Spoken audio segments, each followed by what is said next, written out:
Bonjour à toutes et bienvenue dans cette nouvelle vidéo où nous allons parler aujourd'hui de la contraception et plus particulièrement de l'évolution de cette contraception en fonction des âges, en fonction des événements de la vie donc d'une femme, à voir si en effet un mode contraceptif peut être tenu sur toute une longueur, on va dire, de vie, ou est-ce qu'il faut changer de mode contraceptif et pourquoi?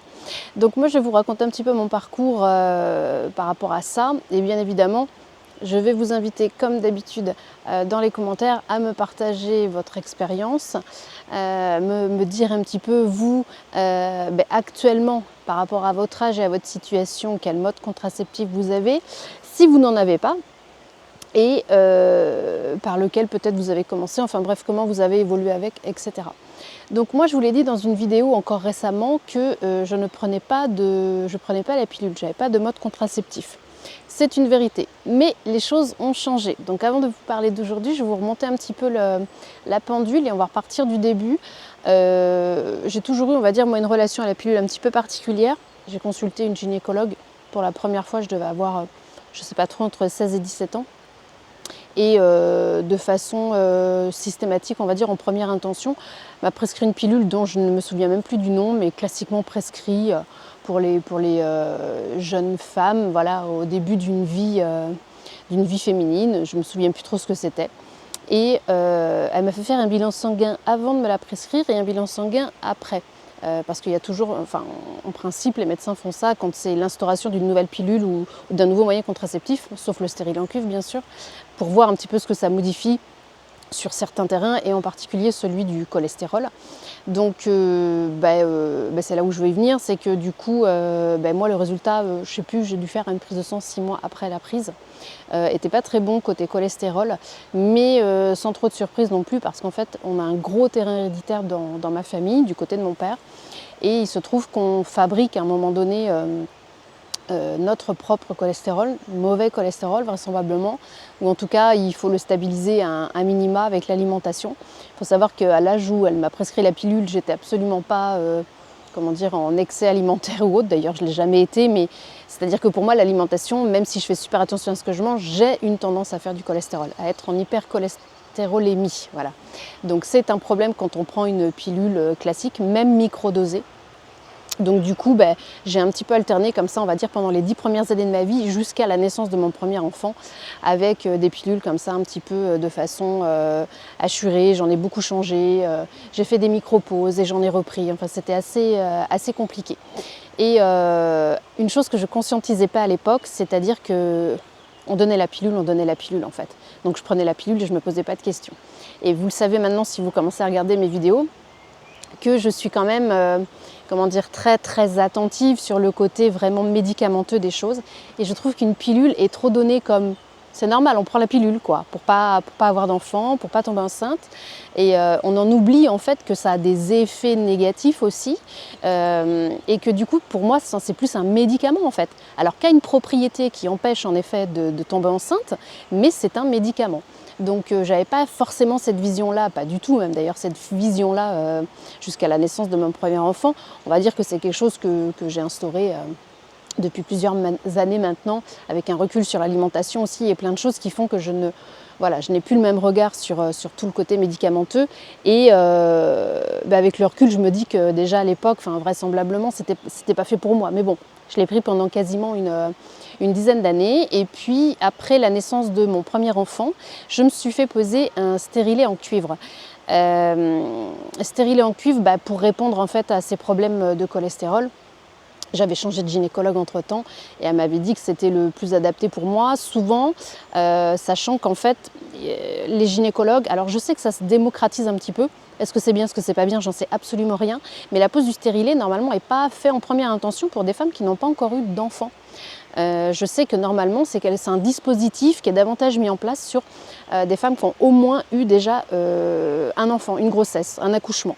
Donc, en l'occurrence, moi, c'est pour ça que ça ne m'a pas été proposé avant.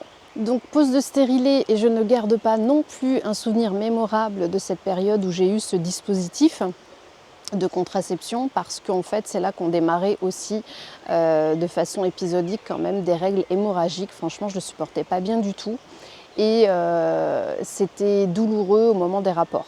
Donc je l'ai pas gardé très très longtemps, je dirais peut-être 3 ans quand même, ouais je crois bien que j'ai gardé 3 ans. Et puis donc je l'ai retiré, je l'ai fait retirer.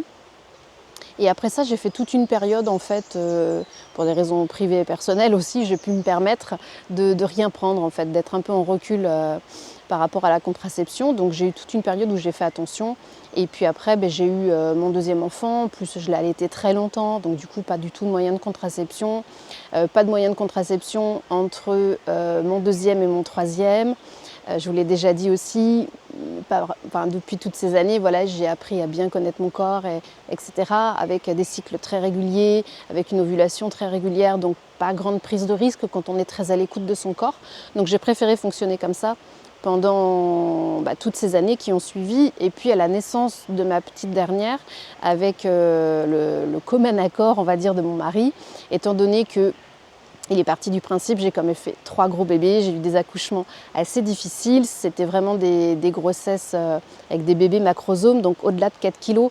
Donc on a estimé que j'avais déjà assez fait mon boulot, on va dire, donc on a choisi tous les deux que je ne me fasse pas ligaturer les trompes et que ce soit plutôt lui qui fasse une vasectomie afin de m'octroyer la liberté de ne plus prendre de moyens de contraception. Donc ça a été extrêmement libérateur, donc mon mari a fait sa vasectomie.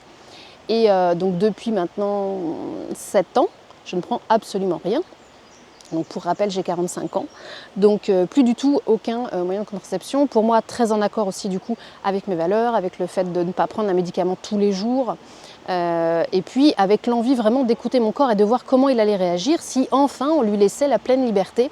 Parce que, ok, je lui ai laissé la pleine liberté les années avant, mais ça a quand même été ponctué par les grossesses et on sait combien ça vient un petit peu faire le bazar d'un point de vue hormonal aussi. Et puis il y a l'allaitement, enfin, c'est quand même tout un capharnaüm. C'est pas comme là où la vie est un long fleuve tranquille maintenant, où il n'y a plus de grossesse, etc. Je voulais vraiment le laisser parler, le laisser faire et voir comment j'allais réagir, avec une grande confiance en lui en plus, en me disant, de toute façon, la nature est bien faite. Je prends quand même plutôt, je fais attention à moi sur plein de points, donc je pense que les choses vont plutôt bien s'équilibrer et que ça va bien se passer. Et puis finalement, voilà, j'ai eu un petit rappel à l'ordre.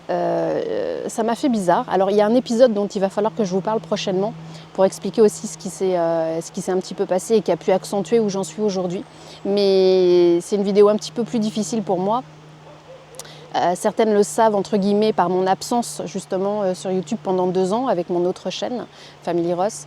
Et du coup, il va falloir que je vous en parle dans une autre vidéo, mais pour le moment, voilà, j'ai pas pris le temps ou le cœur ou l'émotion d'en parler, mais elle a forcément un impact aussi sur la situation dans laquelle je suis aujourd'hui, dans le sens où je reprends la pilule depuis 1 mois, juste 1 mois. Donc j'ai fait un cycle avec.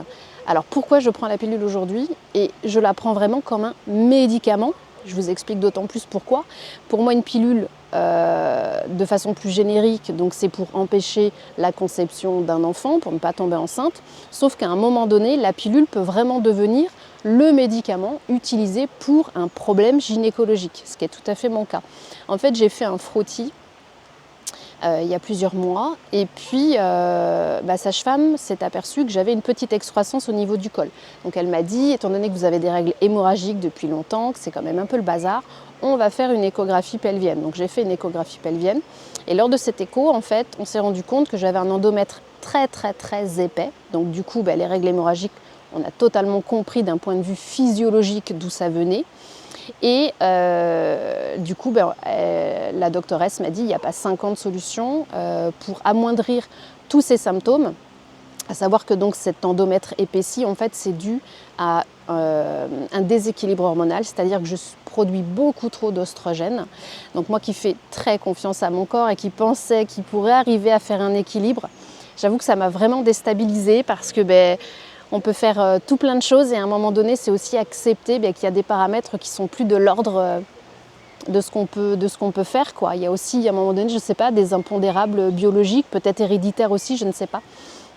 Et donc du coup, elle m'a dit voilà, vous avez un fort déséquilibre, vous êtes chargé en oestrogène, d'où mes problèmes aussi, la vidéo que j'ai faite sur la préménopause et les symptômes de grosseur mammaire que j'ai eu, etc. La trentaine de mastoses, de petites mastoses, dont une plus grosse que j'ai au niveau des deux seins. J'ai un contrôle tous les 2 ans à faire en termes de mammographie. Elle m'a dit de toute façon, ça c'est purement les oestrogènes, donc en fait, ils foutent vraiment le bordel, voilà, je vais le dire clairement. Et là, je me suis dit, il faut arrêter en fait, à un moment donné.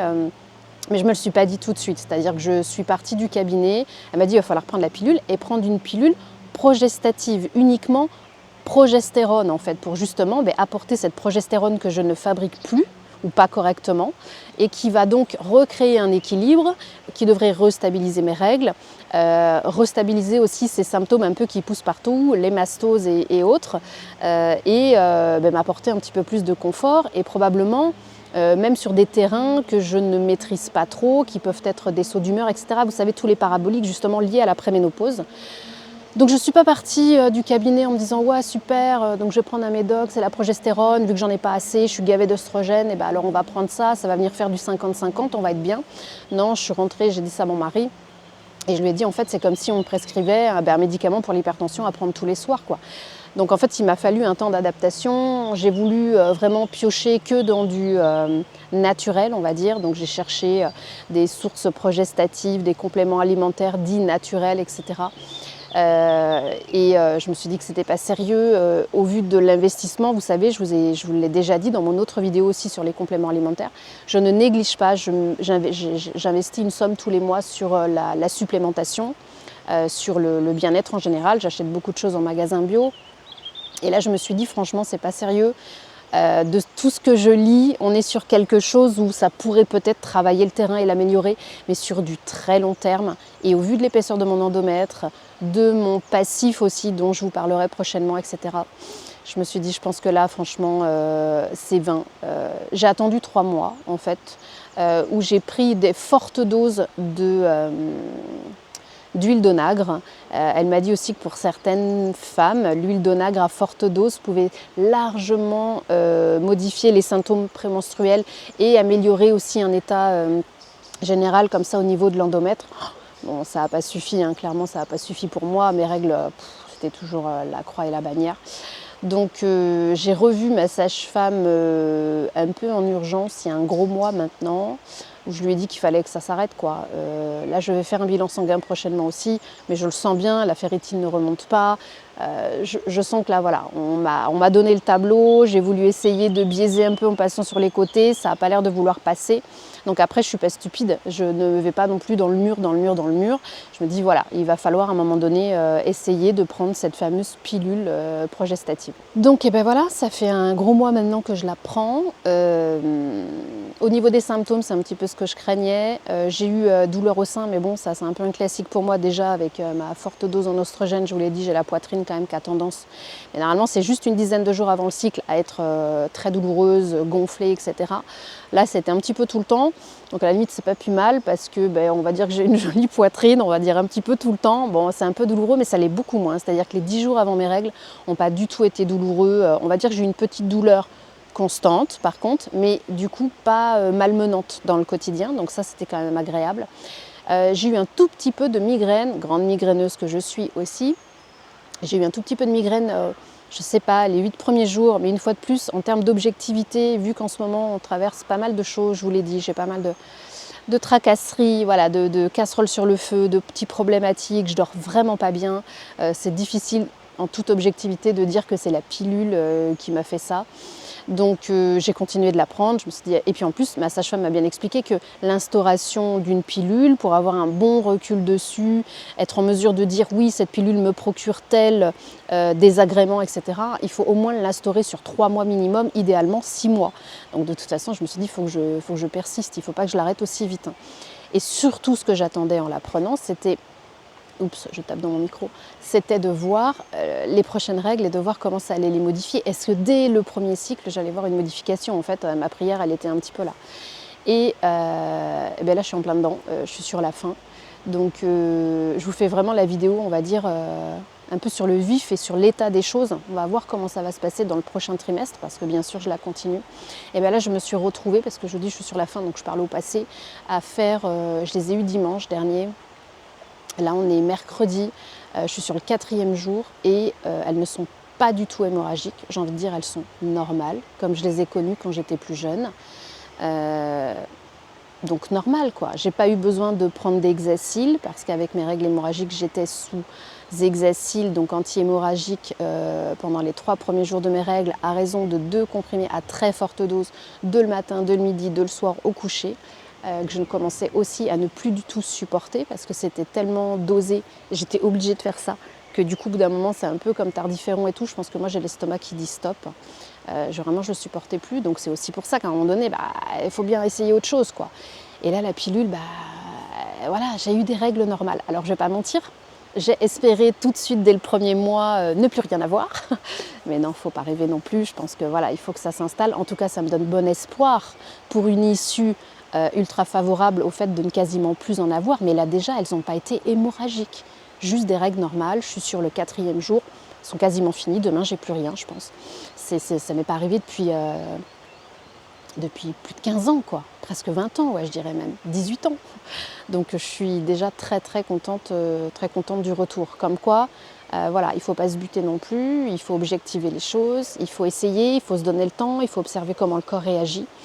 Et voilà, j'ai trouvé que mon parcours avait peut-être de l'intérêt, peut-être pouvait aussi mettre en parallèle pour certaines d'entre vous certains symptômes à évaluer et à considérer avec votre gynéco, votre sage-femme, et à voir si justement une pilule ne peut pas à ce moment-là venir en soutien, en traitement, finalement un peu comme peuvent l'être à un moment donné les traitements substitutifs qu'on donne à la ménopause, vraiment quand elle est instaurée à partir de 55 ans. Moi je prends cette pilule aujourd'hui comme un traitement pour les symptômes donc liés très spécifiquement à mon endomètre et à mes règles hémorragiques. Et si sur le reste de mon corps ça ne m'affecte pas plus que ce que je vous ai dit, et j'espère même qu'à force de la prendre ça va carrément s'atténuer et que ça m'offre, même si c'est tous les mois, les règles que j'ai là, pour moi c'est tout gagné. Pour moi il n'y a pas photo. Voilà, donc c'était un petit peu le topo, je voulais pas trop attendre pour la faire, j'imagine que je vous en ferai une peut-être dans 2 ou 3 mois, pour voir où on en est, peut-être que je n'aurai plus de règles du tout, je ne sais pas. Donc je vous invite dans les commentaires à me partager, vous l'avez compris, on a toutes un parcours avec la contraception à mon avis qui peut être assez chaotique. Il y a aujourd'hui quand même beaucoup de modes contraceptifs, il y a aussi beaucoup de pilules, donc beaucoup d'histoires individuelles intéressantes à partager. Et donc je vous invite voilà, dans les commentaires. Et puis merci beaucoup d'être si nombreuses à me retrouver. Je vous embrasse très fort et je vous dis à très vite dans une prochaine vidéo. Allez, bye bye.